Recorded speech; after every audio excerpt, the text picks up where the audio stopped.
Que a doce paz de Jesus esteja com todos. Mais uma terça-feira em que iremos estudar a poderosa palavra de Deus.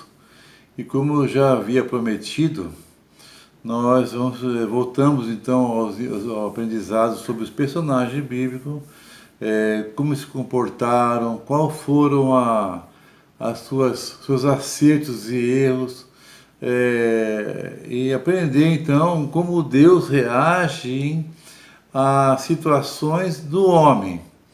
Então já estamos desde o livro de Gênesis estudando, há alguns meses paramos por conta da pandemia, mas eu quero terminar o livro de Josué ainda, que está parado há algum tempo.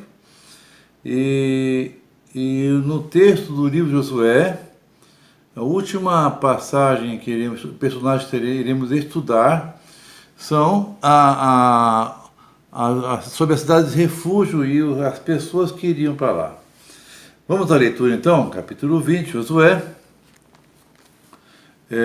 verso 1 em diante. Falou mais o Senhor a Josué dizendo: Fala aos filhos de Israel, dizendo: Apartai-vos para vós as cidades de refúgio, que vos falei pelo ministério de Moisés, para que fuja para ali o homicida que matar alguma pessoa por erro, e não com intento, para que vos seja um refúgio de vingador do sangue. E fugindo para alguma daquelas cidades, por-se-á à porta da cidade e proporá as suas palavras perante os ouvidos dos anciãos de toda tal cidade. Então tomarão consigo na cidade e lhe darão lugar para que habite com eles. E se o vingador do sangue o seguir, não entregarão na sua mão o homicida, porquanto não feriu ao seu próximo com intento, eu não aborrecia dantes. E habitará na mesma cidade até que se ponha juízo perante a congregação, até que morra o sumo sacerdote que houver naqueles dias. Então o homicida voltará e virá à sua cidade e à sua casa, a cidade de onde fugiu. Então apartaram Guedes, na Galileia, na montanha de Naftali, Siquém, na montanha de Efraim, e Kiriat Arba, que é Hebron, na montanha de Judá. E além do Jordão, de Jericó, para o oriente, apartam Bezer, no deserto da campina da tribo de Rubem, e Ramote e Gileade, da tribo de Gade, e Golã, em Bazã, da tribo de Manassés. Amém? Bom, vamos falar um pouquinho sobre essas cidades, que eu quero que a gente entenda. Eu sempre quero, como eu falei para vocês, eu quero vamos aprender sobre o comportamento e as orientações do Senhor para cada situação, entende? Então, o que nós aprendemos aqui? Quando o Senhor colocava, então, no Velho Testamento, havia lá, no livro da lei, Pentateuco, que matou, morreu. Da maneira que matou, deveria morrer. Porém, no tempo de Moisés, já estudamos isso, o Senhor arrebatou certa vez Moisés, que o levou por 40 dias no Monte Sinai, e ele veio resplandecente com as 2 tábuas da lei, que são os 10 mandamentos. E um dos mandamentos diria: não matarás. Muito bem. Já aqui na frente, Josué. Então Josué, no tempo de Josué, o Senhor interpretou o que a lei diz hoje, né? Crime culposo e crime doloso, inclusive previsto no Código Penal do Brasil, e não sei se tem outros países, no Brasil com certeza. Em Israel ainda é olho por olho, dente por dente. né?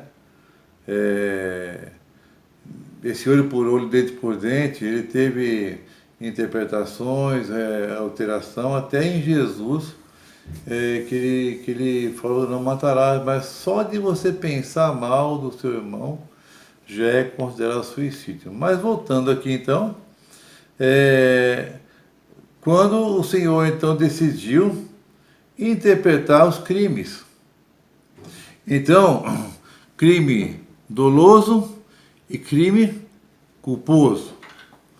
O crime culposo é quando você não tem intenção de matar. Quando, crime doloso, quando você quer matar. Então, vamos lá. Um homem vai discutir um assunto com outro. Ele foi para discutir um assunto grave, ele vai quebrar o pau mesmo, acabou. Mas ele não levou uma faca, nem um revólver, então ele não pensou em matar. Porém, no calor da discussão, por exemplo, num trânsito, aí, bateu o carro, derrubou, enfim, acontece muito isso. Aliás, os crimes de trânsito têm aumentado constantemente, porque o pessoal está muito estressado, é muito carro, então a pessoa, ela está sempre com o nervo à flor da pele. E aí o rapaz vai conversar com o outro, ou mesmo então, vamos falar de um acidente de trânsito. E a discussão vai, você que bateu, você que entrou, e que vai se aumentando. Um deles vai lá, pega uma chave de roda do carro e pá, na cabeça do outro. Talvez para agredir, mas acertou muito bem, ou então a pessoa caiu, bateu a cabeça na guia e morreu. Esse crime é um crime culposo. Eu não saí de casa para matar ninguém. Outra coisa, eu premeditar, eu quero fazer uma discussão com a pessoa e já vou, se a coisa não ficar boa, então eu coloco uma arma branca ou um revólver, arma de fogo. Então, esses dois crimes que a cidade de refúgio se trata. Então, nós vemos inicialmente que o texto falava assim, no verso 3, para que fuja para ali o homicida que matar alguma pessoa por erro, e não com intenção, com intento, para que não vos seja um refúgio do vingador de sangue, para que vos seja. Então veja bem, Israel tinha lá, o Rio Jordão tem, Canaã tinha partido pelo Jordão. Três cidades à esquerda eram montanhas, que são as cidades que são a de Quedes, Siquém e Quiriate, cidades à esquerda montanha. E do outro lado do Jordão tinha Bezer, Ramote e Golã. Estrategicamente, Josué ele pensou assim, onde moram os cidadãos da nação e quanto tempo eu preciso montar. O Senhor pensou, vou montar cidades de maneira que se eu correr a mais próxima eu ainda consigo. Tipo assim, vamos lá, vai. Campo Limpo, eu vou ter uma cidade de refúgio em Itapecerica da Serra, outra em Itaquaquecetuba, outra em Osasco, e Pirituba, e assim vai. São cidades que onde eu estiver são estratégicas. Para quê? Porque assim que houve o homicídio, o vingador, pela lei, tinha direito de matar da mesma maneira. Então, matou com arma branca, com faca, vai morrer com faca. E não importa qual a maneira. E o vingador é a famosa justiça com a própria mão. E o vingador, ele ia para a cabeça mesmo. Ele falou, matou meu irmão? Como é que você matou meu irmão? Na facada. E a família da vítima pegava o homicida, amarrava em praça pública e esfaqueava. E então o Senhor decidiu, eu quero explicar um pouquinho da história para entrar na questão que é doutrinária e exemplar. Como o Vingador, ele tinha, veja bem, não era uma igreja, não era um presídio, era a cidade. Então, Taboão da Serra será a cidade de refúgio. Alguém matou sem intenção ou matou alguém, ele corre para lá. Assim que passou na fronteira da cidade, na divisa, o Vingador pode estar pertinho, ele não pode acessar, porque se ele entrar, ele morre também. E o Vingador chegava, o homicida chegava, até então, a decisão de classificar o crime de doloso para culposo é do sacerdote e dos anciãos. Então todos recebiam. Matou, onde que eu cometi um homicídio com sem intenção, eu pego meu carro, corro através do Taboão da Serra. Já estou bem. Agora sim, eu vou procurar aqui na justiça, hoje faço sobre habeas corpus. Ou seja, corpo livre, ou liberdade da prisão até que se julgue a questão. Isso é muito comum também na justiça brasileira, em que alguém vai dar um depoimento sobre um crime e se há possibilidade dele sair dali preso, ele já pede um habeas corpus para um juiz para que ele possa testemunhar ou fazer o seu depoimento sem que ele fique preso. Então, habeas corpus, ele cometeu um homicídio, qualquer que seja um dos motivos, ele sai do flagrante, procura um advogado, o advogado fala assim, meu cliente vai se apresentar, mas eu quero que você que ele não seja preso. Então, é emitido um habeas corpus, ele vai lá e sai, porque o juiz entendeu que havia condições dele não ficar preso. Então, assim também, chegava lá, ele corria para a cidade de refúgio, que era uma estratégica, e ele então chegava lá na cidade, o juiz e os anciãos reuniam-se e falavam para ele assim, me diga qual que é a sua história. Olha, juiz, eu não estava nem pensando em matar. Eu estava uma discussão, nós tínhamos um assunto a resolver que estava mal resolvido e a coisa foi pegando, eu perdi o equilíbrio emocional e eu acabei matando ele. Aí então o sacerdote, ele decidia com os anciãos que era culposo ou doloso. Se era culposo, ele entrava, ele era aceito numa cidade de refúgio. O Vingador chegava e não podia mais acessar ele. Vejam bem, não era um prisão, ele não estava preso, estava numa cidade, solto, trabalhando, vivendo, normal. E a justiça era severa, se o Vingador entrasse, ele era morto imediatamente, porque aí ele quebrava a lei. Porém, se a junta de ancião dissesse, não, você foi maldoso, sim, você quis matar. É igual ao homicídio hoje, se o cara dá um tiro na pessoa, pode ser culposo. 2 tiros ou 3 já é doloso, porque ele podia não dar o segundo. Enfim, são um monte de atenuante da lei. Mas eu quero chegar logo onde eu quero trabalhar com você, para você entender onde eu quero chegar, aprender sobre esse assunto. Então, uma vez que a junta de ancião e o sacerdote o tinha como culposo, ele acessava. Aí tinha um item interessante que não tem na justiça do Brasil em outro lugar. Quando o sacerdote falecia, todos os refugiados voltavam para sua cidade, se encontravam com o Vingador e ele não podia mais fazer nada porque o sacerdote havia morrido. Então, Eu entrei lá e assim, depois de algum tempo, o sacerdote, ele era morto. Então, todo o pessoal que estava ali era liberto, entende?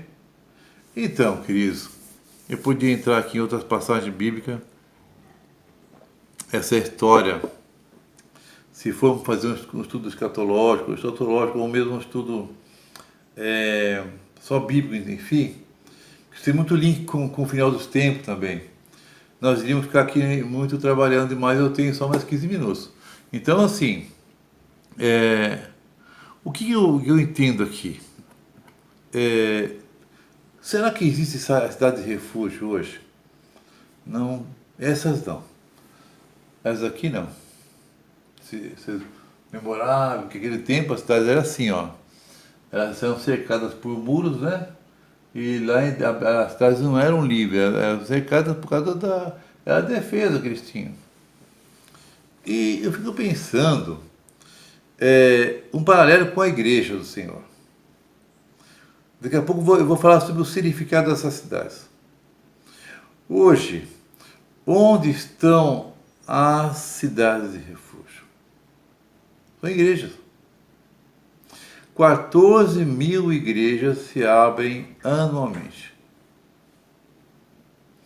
Eu fico pensando, somos hoje, estimativa 2 bilhões e 500 milhões de cristãos. Então, eu fico pensando, porque eu já vi tanta coisa sobre igreja. Eu vi pessoas falar assim, eu não preciso de igreja, eu adoro meu Deus em casa. Esses são os desigrejados, que daí tem bastante. Em todas as igrejas tem. Ele vai, às vezes, para a igreja e fala, não, eu faço minha oração em casa. Mas a cidade de refúgio, hoje, quem que é? Quem pecou? Quem pecou e merece morrer? Porque a Bíblia diz assim, o salário do pecado é a morte. E quem mata? O vingador. Então veja bem, o vingador, ele está procurando quem tragar. João 10:10. Eu vim porque tenha vida em abundância, mas o inimigo veio para matar, roubar e destruir. Então o vingador, ele está perseguindo o povo. E onde que estão as cidades de refúgio hoje? A igreja. A igreja é cidade de refúgio. O sacerdote já morreu, que é Jesus Cristo. Eu entro na igreja, eu já tinha liberdade, porque eu fui comprado. Então o vingador não tem acesso. Ali, quando ele entra na cidade de refúgio, que são a igreja do Senhor, que eu quero que você entenda, não entre nessa furada, nesses desigrejados evangélicos que alegam, que falam com Deus em suas casas. E falam mesmo. Mas você não pode permitir que seja menosprezado as igrejas. Porque quando o homicida, aquele que é digno de morte, o pecador, vamos transformar em pecador.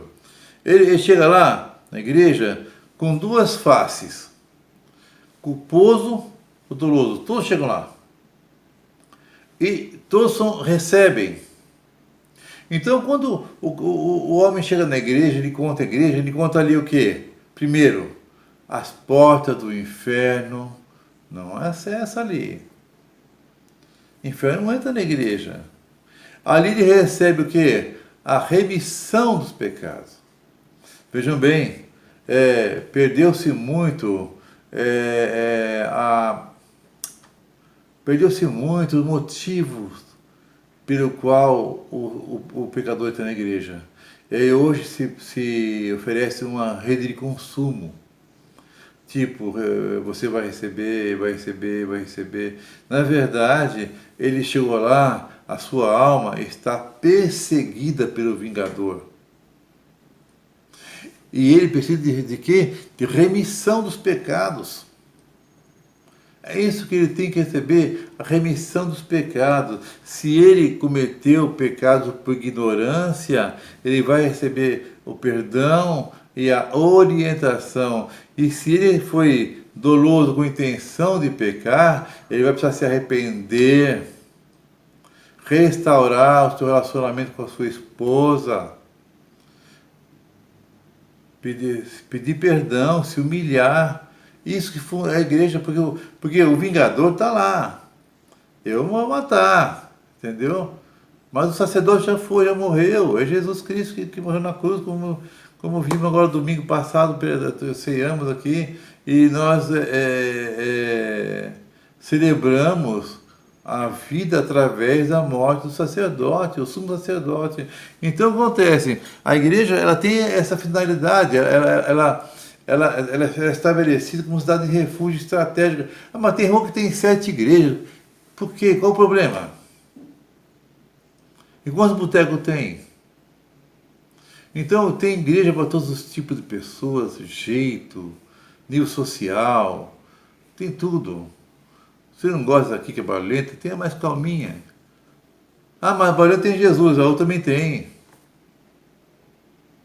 Confessou que Jesus é o Senhor, está lá Jesus. Ele não pode dividir com outro motivo, ele é o único Senhor. Só ele deve ser adorado, mas ninguém. Agora veja bem, e as cidades eram estratégicas e hoje a igreja ela está fechada por conta da lei, uma situação.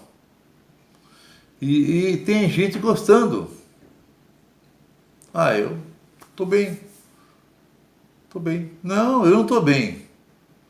Ela precisa existir, ela é física, a porta tem que estar aberta, a pessoa entra, o vingador chega até a porta, opa, não vai entrar mais, porque ele recebe o quê? Lá tem profeta, lá tem pessoas com dons, com autoridade, que põem a mão sobre a cabeça do pecador e receba do Senhor aí, ó, confessa que ele é o teu Deus, fale com ele recebe ensinamentos para se arrepender, ele é ministrado às terças-feiras, no dia do doutrinário nas suas igrejas, ele é ministrado, no outro dia ele recebe a libertação sobre o poder de Deus, no outro dia ele senta à mesa com o Senhor, e o vingador não tem mais acesso a ele, porque ele mudou.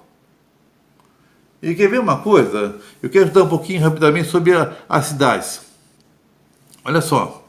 Minha cidade, Quedes, quer dizer, as cidades foram escolhidas pelo Senhor e com nomes específicos. Olha, Quedes, minha cidade, uma montanha ali da Galileia, no lado do rio Jordão, que é a sua montanha.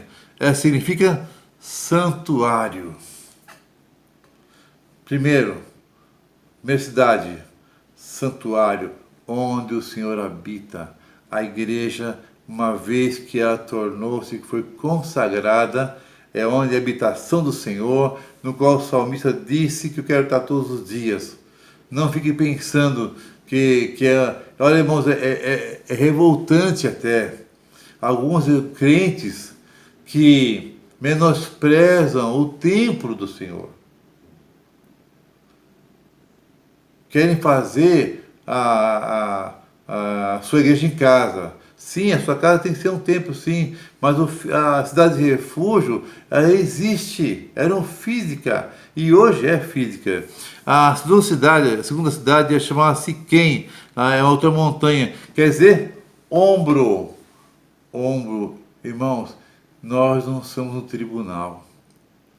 A igreja não é tribunal, a igreja é ombro. A Bíblia fala lá em Lucas 15:4, que havia 100 ovelhas e o Senhor contou dentro da igreja lá e foi buscar lá fora. Depois onde? No ombro. Igreja é lugar de ombro. Igreja não pode ter juiz. Ah, aquele irmão. Ah, é pecador mesmo, irmão. A segunda cidade chamava-se Ombro. Significava ombro, que Siquém. A terceira cidade é Kiriat Arca, que é Hebron, significa união. Irmãos, Deus não opera no reino dividido. Se você fizer parte, ou faz, ou fez, ou fará parte de uma divisão, saiba que isso não é igreja. A igreja é submissão, é o único Senhor, o único Deus, as lideranças as hierarquias sendo respeitadas. Algazarra é só no mundo aí que estão contra aí, vai quebra tudo, você não tem que quebrar tudo. União. A quarta cidade que ele estabeleceu, já do outro lado da Campina, Bezer, quer dizer, esconderijo. Salmo 91, aquele que habita no esconderijo do Altíssimo, a sombra do Onipotente descansará. A quarta cidade de refúgio, ela era esconderijo. Estou correndo porque está faltando 4 minutos para acabar o ensinamento. Quinta, Ramote, Gileade, fortaleza. Irmãos, igreja é quartel-general. Igreja é lugar de guerra, para segurança. Igreja é lugar de batalhas. Batalhas contra o mal, não contra os irmãos, contra o mal. Se há uma instituição poderosa, humana, que tem poder de emudecer a fala do inimigo, a ação do cão, é a igreja do Senhor, cidade de refúgio. Por fim, Golã, colina de Golã, outra cidade, a sexta cidade, quer dizer o quê? Lugares elevados. Se alguém sobe lá em cima rapidamente, é na igreja. Eu vou em casa orar. Você percebeu que você ora em casa é diferente do que orar na igreja? Quem você pertenceu? Eu pertenci, que saí de casa às 5h30 da manhã para ir orar na igreja. Aí eu vi aquela conversinha assim do irmãozinho. Por que você não ora em casa? É só ajoelhar no seu quarto. Por que ir para a igreja? Irmão, é a cidade de refúgio. Quem passa está apavorado, irmão. As pessoas chegam na igreja apavoradas. Eu cheguei apavorado, você chega apavorado. E outra coisa, viu? Chama muita gente de fanático. Sabe por que a pessoa pensa que é fanático? Porque ela se sente bem na igreja. Eu lembro das melhores fases que eu podia, todos os dias na igreja. A igreja era coisa gostosa. Mas por que acordava às 5 da manhã com sono, ia para orar, as irmãzinhas de coquinho lá, sabe? Ora, vou embora para casa, então eu vou trabalhar. A igreja está de refúgio. Ame a sua igreja. Não fale mal da igreja do Senhor. Sabe? A cidade de refúgio ainda existe. 14 mil cidades abrem todo ano no planeta. Glória a Deus. Não critique a sua igreja. Abençoe. Então Josué recebeu a ordem, ele fez. Amados, até que Jesus lá na frente, ele falou assim: não matarás. Está escrito. Mas se você pensar mal do seu irmão, já matou. Então, enquanto isso não aconteceu, que ficou mais severo, então, o pessoal pensa que o evangelho é mais leve. Não, é mais pesado. Porque antes eram as ações humanas, as outras são espirituais, intenção do coração. Então, veja bem, respeite a sua igreja. Ame a sua igreja. Ela não é uma opção. Ela é a casa de Deus. É a casa do Senhor. Não estou idolatrando. Não. É o Senhor quem disse. Tu és Pedro. Mateus 16. E por esta igreja eu vou edificar, por essa pedra eu vou edificar a minha igreja, e as portas do inferno não prevalecerão. Deus vos abençoe. Foi lindo esse texto, sabe? Eu fiquei imaginando como eu cheguei na igreja e eu recebi essa graça. Tenha uma boa noite, que o Senhor possa fazer uso dessa palavra. Anime-se, ame sua igreja, vá lá cuidar dela, limpa, sabe? Limpa um carinho, zela, porque ela é ainda a porta que Jacó viu, que sobe e desce anjo. É aquele lugar maravilhoso que é a sua igreja, está de refúgio. Em o nome do Senhor Jesus, durma em paz, confiante na graça do Senhor. Amém.